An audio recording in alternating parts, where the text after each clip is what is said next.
कभी कभी सबसे ज्यादा डराने वाले संदेश वो नहीं होते जिनमें धमकियां लिखी हों, बल्कि वो होते हैं जिनका कोई अस्तित्व ही नहीं होना चाहिए।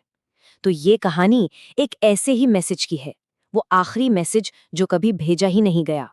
एक पल के लिए सोचिए कि कोई इंसान रात के गहरे सन्नाटे में बिल्कुल अकेला हो और तभी एक मैसेज आए।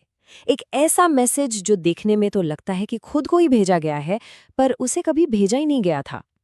ऐसी हालत में भला कोई क्या करेगा? हमारी ये कहानी एक ऐसी ही नामुमकिन घटना से शुरू होती है। एक बेहद मामूली सा टेक्स्ट मैसेज जो हर लॉजिक, हर तर्क को झुठला देता है। ये है अमन, एक सॉफ्टवेयर डेवलपर जिसे देर रात की शांति में उस खामोशी में सुकून मिलता था।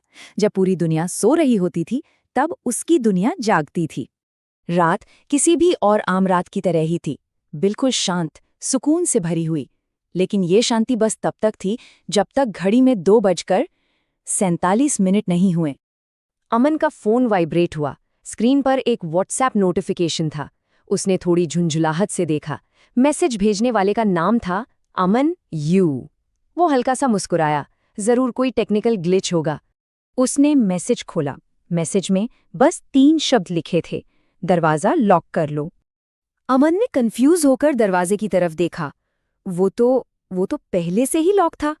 उसने इसे एक मामूली सा ग्लिच समझकर नजरअंदाज करने की कोशिश की, लेकिन फिर उसकी नजर मैसेज की डिटेल्स पर पड़ी। मैसेज भेजने का टाइम था 2:46, यानी उसे नोटिफिकेशन मिलने से ठीक 1 मिनट पहले। पर यह कैसे हो सकता है? उस वक्त तो फोन उसके हाथ में ही था। एक अजीब सी बेचैनी अब उसके दिमाग में घर करने लगी थी। पर उसको क्या पता था कि ये तो बस शुरुआत थी। अगला संदेश कोई ग्लिच नहीं था, बल्कि एक साफ चेतावनी थी। फोन फिर से वाइब्रेट हुआ। भेजने वाला वही था, अमन यू, और इस बार मैसेज में लिखा था, लाइट्स बंद मत करना। अब उसका दिल थोड़ा तेज धड़कने लगा। उसने घबराकर पूरे कमरे में नजर दौड़ाई। उसकी आंखें हर एक कोने को टटोल रही थीं। और फिर वो एक जगह आकर ठहर गईं। कुर्सी। कोने में रखी वो कुर्सी अपनी जगह से हल्की सी हिली हुई थी, जैसे अभी अभी वहां कोई बैठा हो। उसके हाथ कांप रहे थे। उसने टाइप किया, तू कौन है? कुछ पल की खामोशी और फिर फोन पर जवाब आया, मैं तू ही हूं, बस थोड़ा आगे का। इससे पहले कि अमन इस बात का कोई मतलब निकाल पाता, एक वॉइस मैसेज आया। उसने प्ले बटन पर टैप किया और उसके रोंगटे खड़े हो गए। आवाज बिल्कुल उसी की थी, वही लहजा, हर सांस। और वो आवाज कह रही थी, विंडो के पास मत जाना। डर अब धीरे धीरे हकीकत बनता जा रहा था। वक्त अब हाथ से फिसल रहा था। एक अनजानी सी उल्टी गिनती शुरू हो चुकी थी और अमन को अंदाजा भी नहीं था कि उस गिनती के आखिर में क्या इंतजार कर रहा है। घड़ी में 2:59 हुए थे जब आखिरी मैसेज आया। सिर्फ 3 मिनट की मोहलत।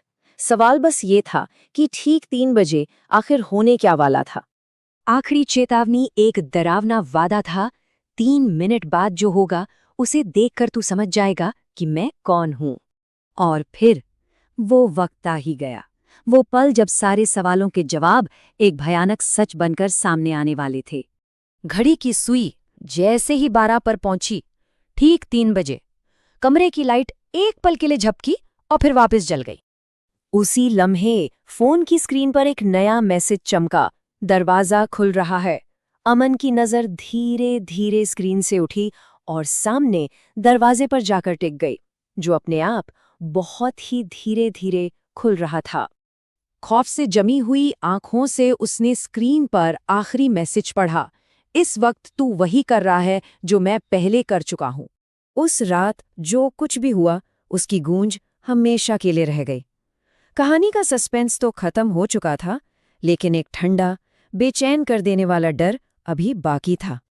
अगली सुबह जब पड़ोसियों ने दरवाजा तोड़ा तो अमन उन्हें वहीं मिला।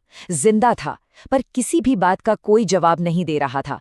उसकी आंखें खुली थीं, पर जैसे किसी ऐसी चीज को घूर रही थी जो किसी और को नहीं दिख रही थी।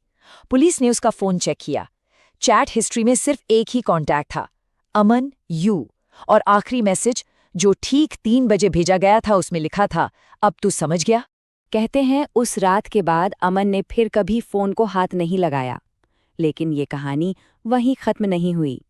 ये एक तरह की शहरी कहानी बन गई, एक कानाफूसी की, कि कभी-कभी देर रात में कुछ और लोगों को भी एक मैसेज आता है, किसी ऐसे से जिसे वो बहुत अच्छे से जानते हैं, यानी खुद से। तो आखिरी सवाल बस यही है, अगर कभी किसी की स्क्रीन पर ऐसा कोई मैसेज आए तो उसका जवाब क्या होगा?